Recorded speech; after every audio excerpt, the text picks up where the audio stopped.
আসছে কোরবানি, চামড়া শিল্পের দুর্দশা ঘুচবে কি এবার? আসন্ন কোরবানিকে সামনে রেখে দেশের চামড়া শিল্পের সংকট নিয়ে রাজধানীতে বাংলাদেশ গ্রিন পার্টির উদ্যোগে একটি জরুরি গোলটেবিল বৈঠক অনুষ্ঠিত হয়েছে। বৈঠকে বিশেষজ্ঞ ও দায়িত্বশীল ব্যক্তিরা অংশ নিয়ে চামড়া বাজারে বিদ্যমান সমস্যা এবং এর সমাধান নিয়ে আলোচনা করেন। বক্তারা বলেন, চামড়া শিল্পের বর্তমান পরিস্থিতি কোনো স্বাভাবিক বাজার ব্যবস্থার ফল নয়। তাদের মতে এটি আগের আওয়ামী সরকারের সময় পরিকল্পিতভাবে তৈরি করা একটি সংকট, যার ফলে কওমি মাদ্রাসা ও এতিমখানাগুলো সবচেয়ে বেশি ক্ষতিগ্রস্ত হয়েছে। কারণ এসব প্রতিষ্ঠানের বড় একটি আয়ের উৎস হল কোরবানির চামড়া। বৈঠকে বাংলাদেশ গ্রিন পার্টির আহ্বায়ক রিদওয়ান হাসানের লেখা কোরবানির চামড়ার মূল্য প্রেক্ষিত কওমি মাদ্রাসা শীর্ষক কিনোট বক্তব্য পাঠ করেন সিনিয়র যুগ্ম সদস্য সচিব ইউসুফ হাসান আম্মার। তিনি বলেন, গত বছর সরকার চামড়া সংরক্ষণের জন্য ৩০,০০০ টন লবণ বিনামূল্যে বিতরণ করেছিল। তবে তার মতে এই উদ্যোগ ছিল কেবল লোক দেখানো।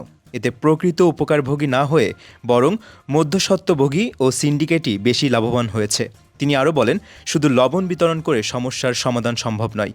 এর পরিবর্তে সরকারকে কার্যকর পদক্ষেপ নিতে হবে, যাতে চামড়ার ন্যায্য মূল্য নিশ্চিত হয়।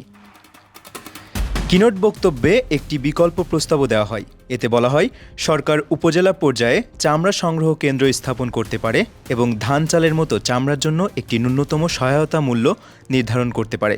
এতে করে মাদ্রাসাগুলোর আয় স্থিতিশীল হবে এবং রাষ্ট্র চামড়া প্রক্রিয়াজাত ও রপ্তানির উপর নিয়ন্ত্রণ বাড়াতে পারবে। বাংলাদেশ গ্রিন পার্টির সদস্য সচিব সালাউদ্দিন জাহাঙ্গীর বলেন, ২০১৩ সালের পর থেকে চামড়ার বাজারে অস্বাভাবিক দরপতন হয়েছে। আগে প্রতি বর্গফুট চামড়ার দাম ছিল ৮০ থেকে ৯০ টাকা, যা এখন কমে ৫০ থেকে ৬০ টাকায় নেমে এসেছে।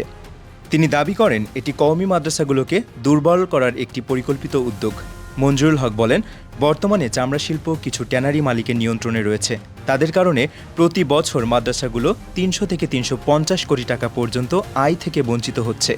আগে যেখানে আয় হওয়ার কথা ছিল প্রায় ৭৮০ কোটি টাকা, এখন তা কমে প্রায় ৪৭০ কোটি টাকায় দাঁড়িয়েছে। তিনি মাদ্রাসাগুলোকে বিকল্প আয়ের পথ খোঁজার পরামর্শ দেন।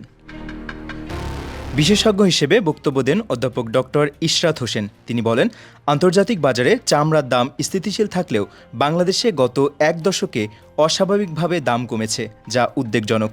বৈঠকের শেষে বাংলাদেশ গ্রিন পার্টি সরকারের কাছে দাবি জানায়, সিন্ডিকেট ভেঙে চামড়া শিল্পকে রাষ্ট্রীয় সুরক্ষার আওতায় আনতে হবে এবং মাদ্রাসা ও এতিমখানাগুলোর ন্যায্য অধিকার নিশ্চিত করতে হবে। অন্যথায় তারা কঠোর আন্দোলনের হুঁশিয়ারি দেন।